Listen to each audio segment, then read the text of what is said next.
Hello childrens, I am Veronica ma'am. मैं आज आपके साथ क्लास 10th का कोर्स डिस्कस करना चाहती हूँ। बहुत से बच्चों को ये भ्रम है कि सीबीएसई ने इस साल भी 30% सिलेबस रिड्यूस कर दिया है। इस साल आपका कोई भी सिलेबस रिड्यूस नहीं है। आपको जो भी बुक में दे रखा है वो सारा कुछ पढ़ना है, चाहे वो हिस्ट्री की बुक हो, चाहे वो सिविक्स की बुक हो, चाहे वो ज्योग्राफी हो और चाहे वो इकोनॉमिक्स हो। और आपको पता होगा ये आपकी हिस्ट्री की बुक है, देन ये आपकी ज्योग्राफी की बुक है, देन ये आपकी पॉल साइंस जिसे आप सिविक्स बोलते हो वो बुक है, and the last your economics book. ये 4 बुक्स हैं और ये आपकी एनसीईआरटी की बुक है। पेपर किसी गाइड में से नहीं आएगा, पेपर एनसीईआरटी में से आएगा। और आपके कौन कौन से चैप्टर्स हैं और हर बुक की कितनी वेटेज है ये भी मैं आपको स्क्रीन से दिखाऊंगी और समझाऊंगी। क्लास ये आपका देखिए क्लास 10th 2021-22 ये आपके थ्योरी पेपर हैं 4। India and the contemporary world ये आपकी हिस्ट्री की बुक है। देन कंटेम्प्रेरी इंडिया सेकेंड ये आपकी ज्योग्राफी की बुक है। देन डेमोक्रेटिक पॉलिटिक्स ये आपकी सिविक्स की बुक है। देन अंडरस्टैंड इकोनॉमिक डेवलपमेंट ये आपकी इकोनॉमिक्स की बुक है।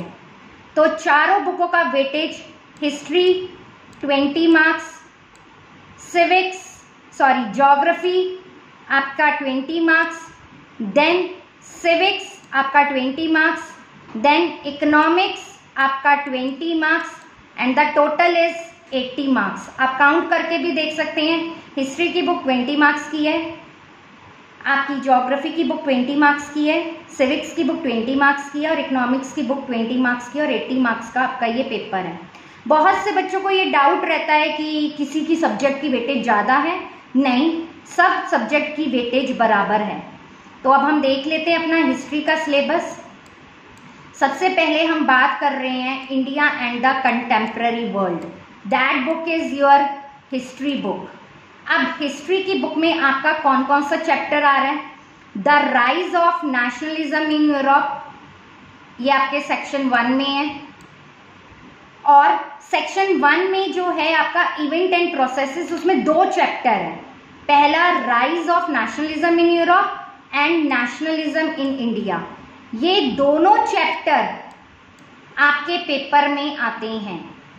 ये दोनों चैप्टर आपको करने हैं सेक्शन 1 के। अब आप सेक्शन 2 में देखिए क्या है। सेक्शन 2 में है लाइवलीहुड, इकोनॉमीज एंड सोसाइटीज। अब इसमें क्या लिखा है? Any one of the following, any one theme of the following. मतलब आपके पास सेक्शन 2 में चॉइस है, या आप making of a global world chapter लीजिए या आप एज ऑफ इंडस्ट्रियलाइजेशन चैप्टर लीजिए। इन दोनों में आपके पास क्या है? चॉइस है।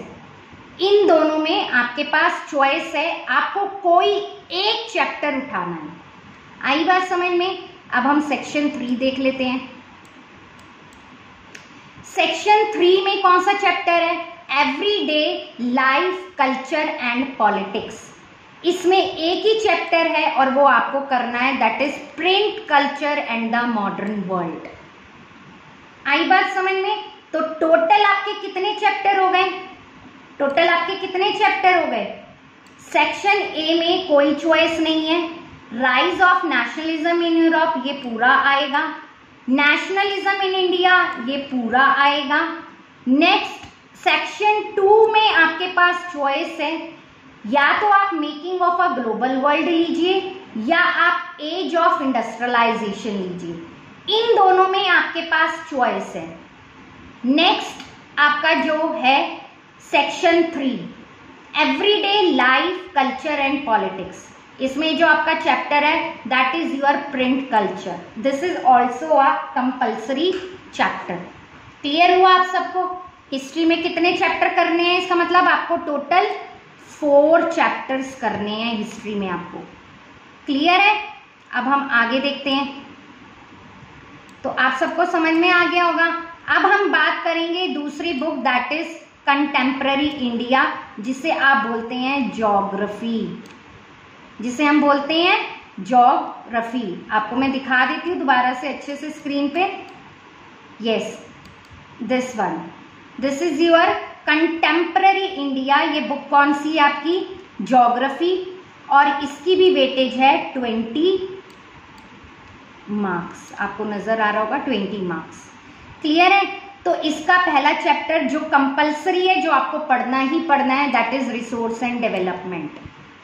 ये आपको चैप्टर करना ही करना है, इसके साथ कोई चॉइस में नहीं है chapter. Next, forest and wild life resources.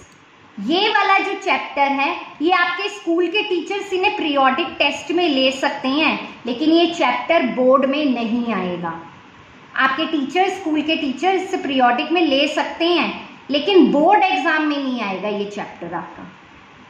ऐसे ही आपका जो चैप्टर है वाटर रिसोर्सेज, आपको ये दिख रहा होगा चैप्टर नंबर 3 वाटर रिसोर्सेज, ये भी आपका पीरियोडिक टेस्ट में आएगा, लेकिन ये चैप्टर भी बोर्ड में नहीं आएगा आपका। आई बात समझ में? तो अभी तक सिर्फ कौन सा चैप्टर आएगा बोर्ड में? Resource and development. उसके बाद कौन सा चैप्टर आएगा आपका बोर्ड में? एग्रीकल्चर। उसके बाद आपका बोर्ड में कौन सा चैप्टर आएगा? Mineral and energy resources. उसके बाद आपका कौन सा चैप्टर आएगा? यहाँ पर नेम शो नहीं हो रहा है, that is manufacturing industry, chapter number 6। ये भी आपके बोर्ड में आएगा। And the last chapter is life lines of national economy. तो ज्योग्राफी की बुक में आपके 2 चैप्टर्स जो हैं वो सिर्फ पीरियोडिक में आएंगे, वो बोर्ड में नहीं आएंगे, that is forest and wild life resources and water resources. Clear हुआ? अब हम बात करेंगे आपकी सिविक्स की। सिविक्स में बोर्ड में कौन कौन से चैप्टर आएंगे?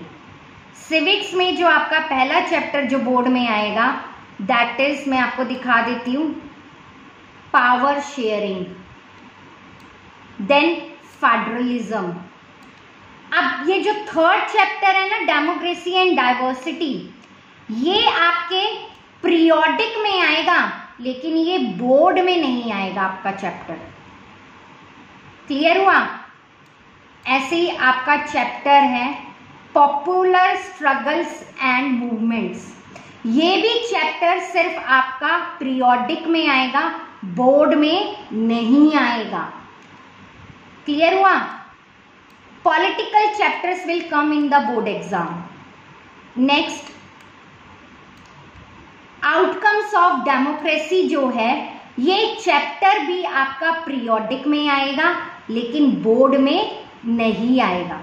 तो आपको पता चला आपके सिविक्स में कौन कौन से चैप्टर आएंगे। मैं दोबारा बता देती हूँ, देखिए आपको पावर शेयरिंग आएगा, फेडरलिज्म आएगा,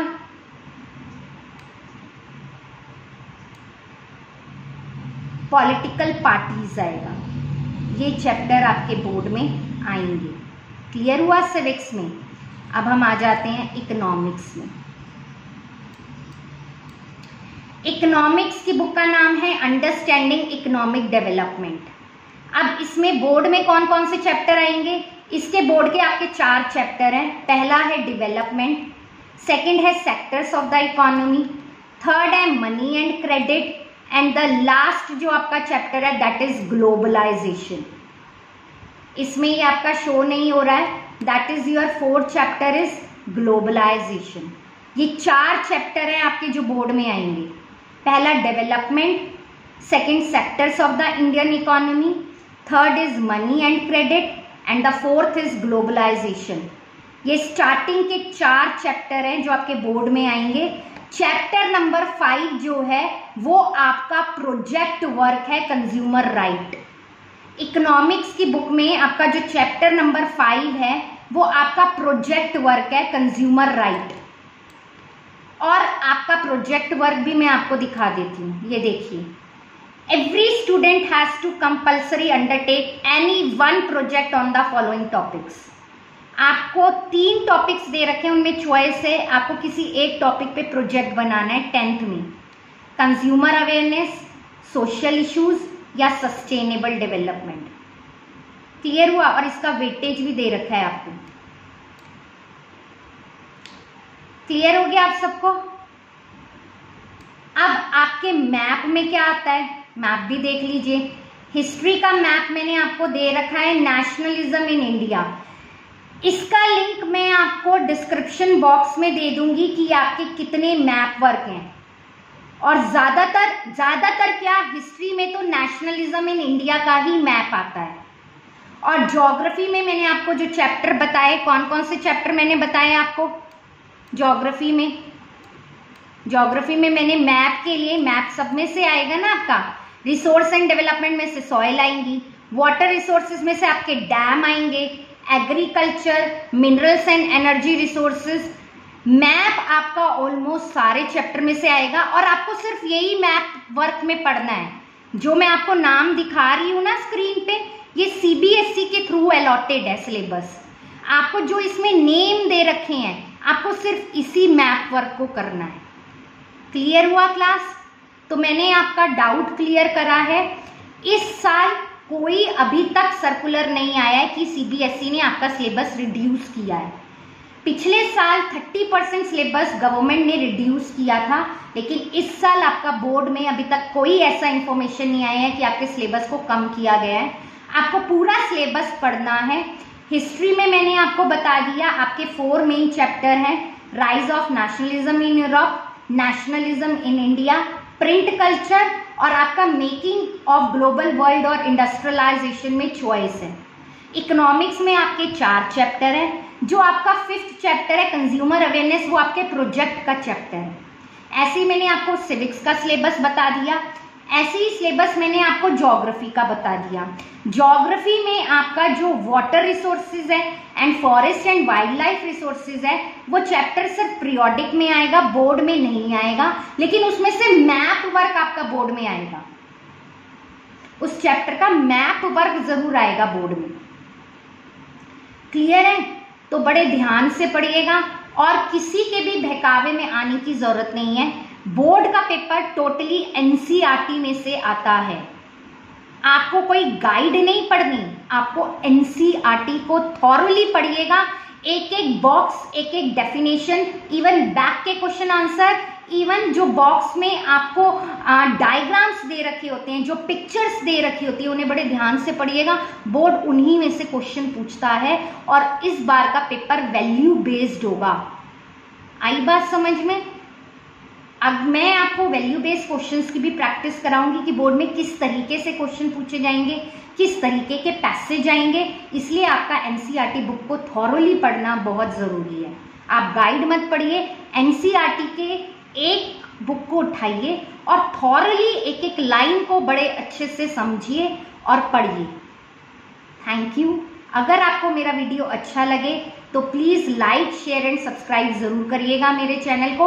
और इसका मैं पूरा लिंक, जो भी मैंने अभी आपको समझाया सिलेबस, वो मैं आपको पूरा डिस्क्रिप्शन बॉक्स में इसको दे दूंगी। आप वहां से जाकर अपना 10th का पूरा सिलेबस चेक कर सकते हैं एसएसटी का।